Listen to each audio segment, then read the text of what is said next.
আসসালামু আলাইকুম রহমতুল্লাহি ওবরকাতুহু। সম্মানিত দর্শক, আওয়ামী লীগ সভানেত্রী শেখ হাসিনা, যিনি কিনা ক্ষমতাচ্যুত এবং এই দেশ থেকে এখন পলাতক বা নির্বাসিত, ভারতে আশ্রিত, কিংবা ভারতের যে রাজনৈতিক সরকার, সেই রাজনৈতিক সরকার তাকে আশ্রয় দিয়েছেন, প্রশ্রয় দিচ্ছেন, লালন পালন থেকে শুরু করে তার পুনর্বাসন এবং প্রত্যাবাসনের ব্যাপারে সর্বশক্তি নিয়োগ করছেন।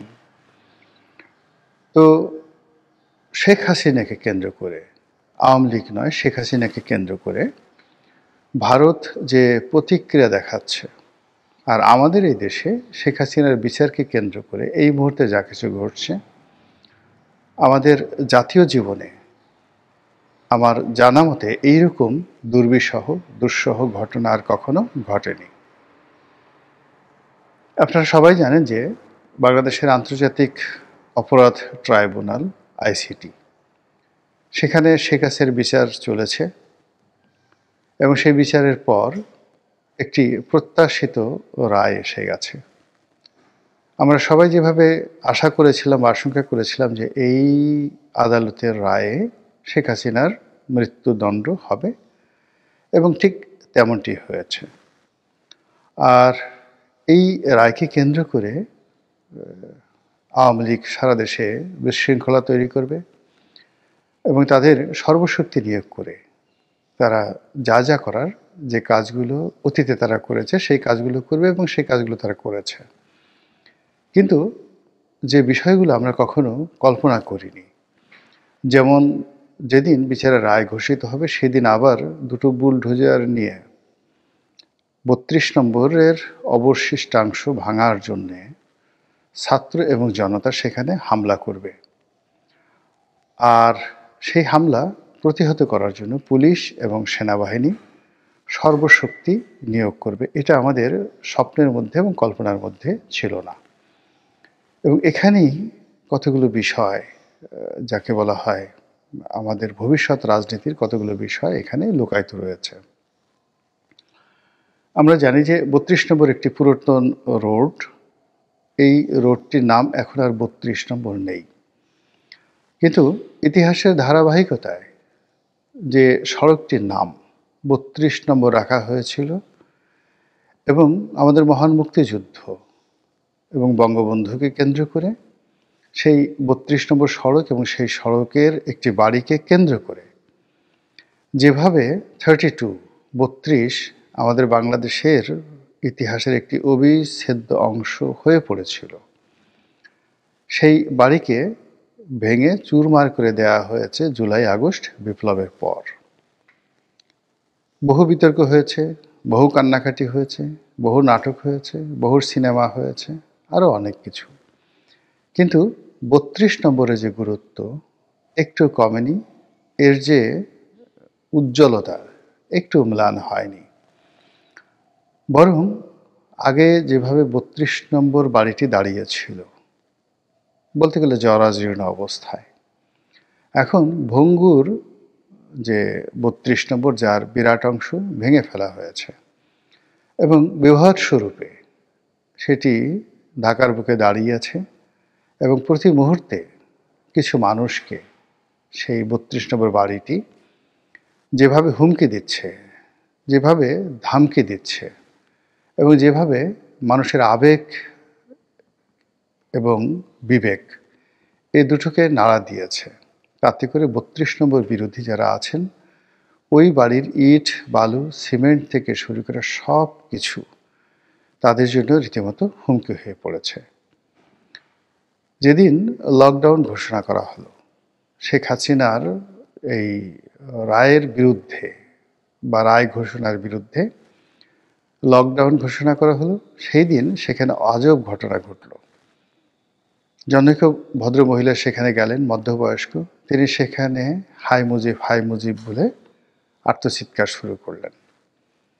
১২-১৩ বছরের এক কিশোর সেখানে গেলেন এবং তিনি বঙ্গবন্ধুর বই নিয়ে এবং ওই বাড়ির খণ্ডিত কিছু ইট পাথর নিয়ে যেভাবে তিনি কথা বললেন এবং যে কাণ্ড তিনি করলেন, এটি আমাদের স্বপ্নের মধ্যে, কল্পনার মধ্যে ছিল না।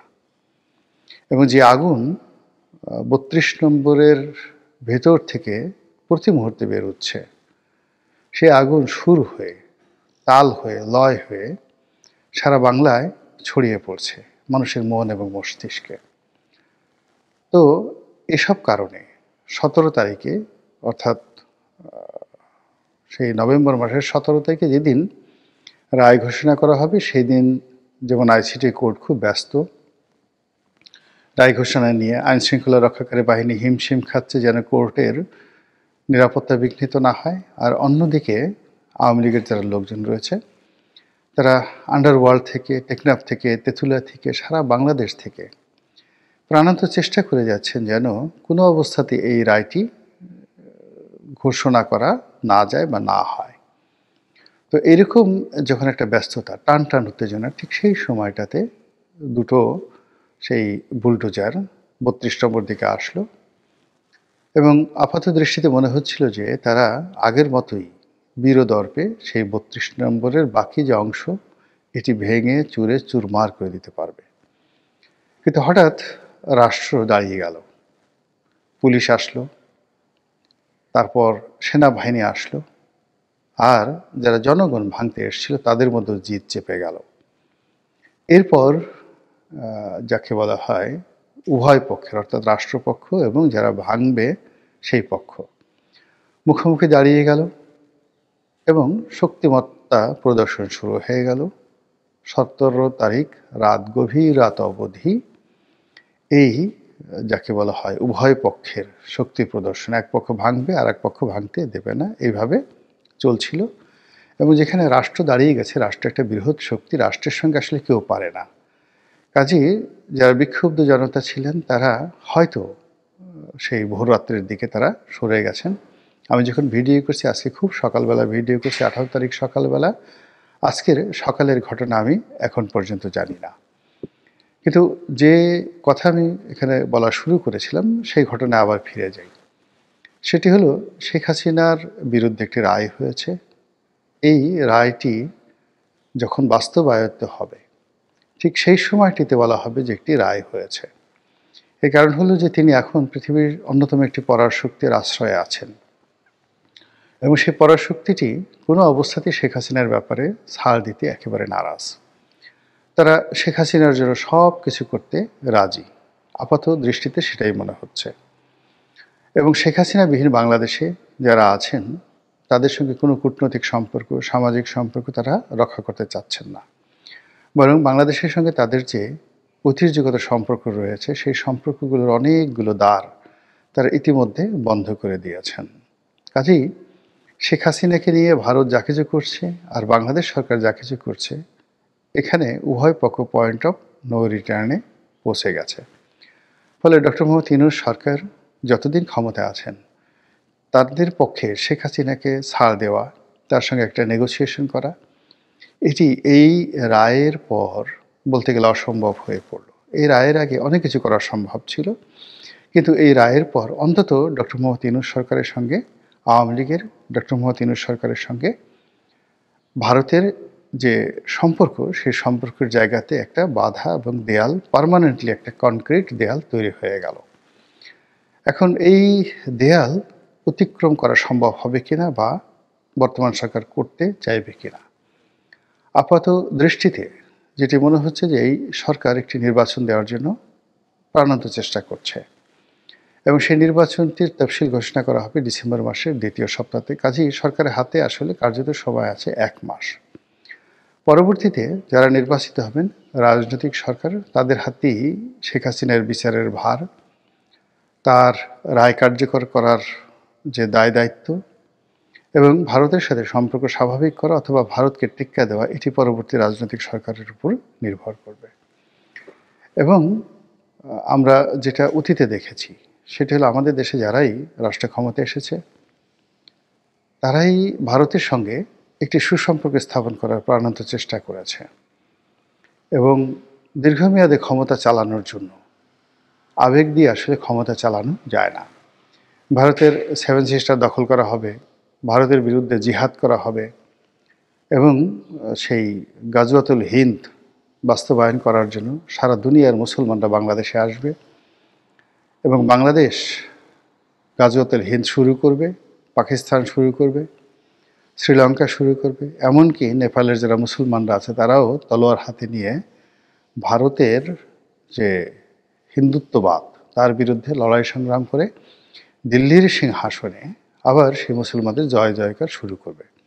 মোহাম্মদ রসুল্লাহ সাল্লাহ সাল্লাম গাজওয়াতুল হিন্দ সম্পর্কে যে বক্তব্য দিয়েছেন, এটির বাস্তবায়ন ঘটানোর জন্য যে মিলিটারি ট্র্যাক্টিস দরকার, যে ফাইন্যান্সিয়াল স্ট্যাবিলিটি দরকার, সেটি এই মুহূর্তে এখনও পর্যন্ত বাংলাদেশ, ভারত, পাকিস্তান কিংবা আমাদের যারা দক্ষিণ পূর্ব এশিয়ার মুসলিম সম্প্রদায় রয়েছেন তাদের এটা হয়নি।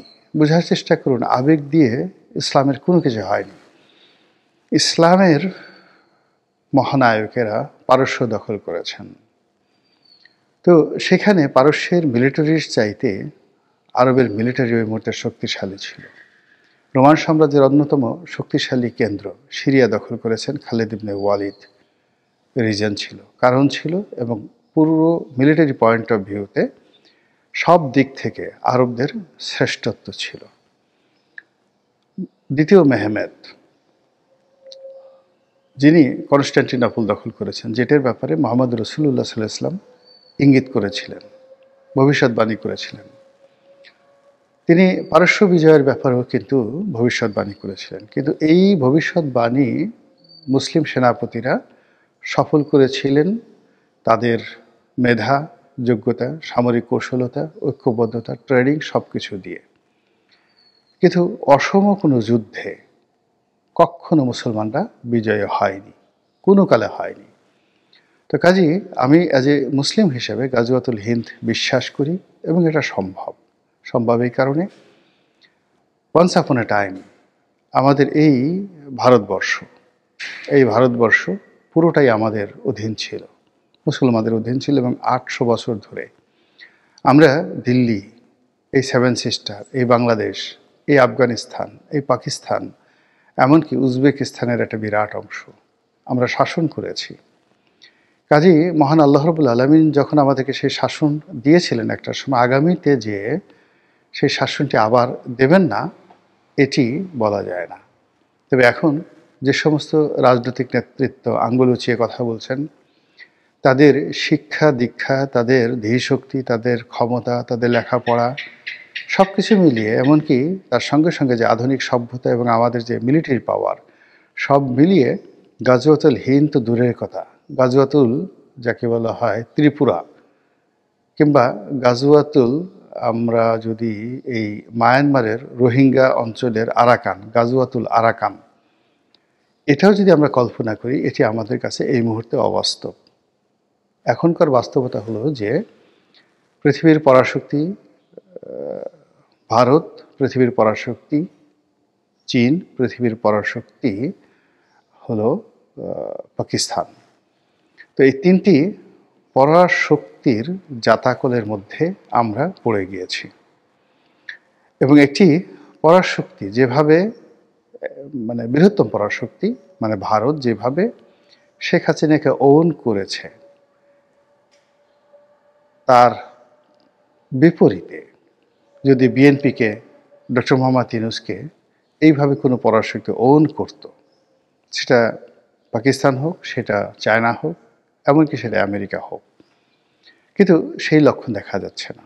বরং এখানে ভারতের মধ্যস্থতায় পৃথিবীর অনেক পরাশক্তি যেভাবে বাংলাদেশ থেকে মুখ ফিরিয়ে নিচ্ছে, বর্তমান শাসক যারা আছেন তাদের সঙ্গে তাদের যে কোঅপারেশন ছিল আজ থেকে 6-7 মাস আগে, সেই কোঅপারেশন থেকে তারা যেভাবে মুখ ফিরিয়ে নিচ্ছে, তাতে করে আগামী দিনে আওয়ামী লীগের যে ঔদ্ধত্য, আওয়ামী লীগের যে এই যাকে বলা হয় জ্বালাও পোড়াও আন্দোলন, কিংবা শেখ হাসিনার ফিরে আসার যে হুমকি, এগুলো না কমে বরং আগামী দিনে বাড়তে থাকবে।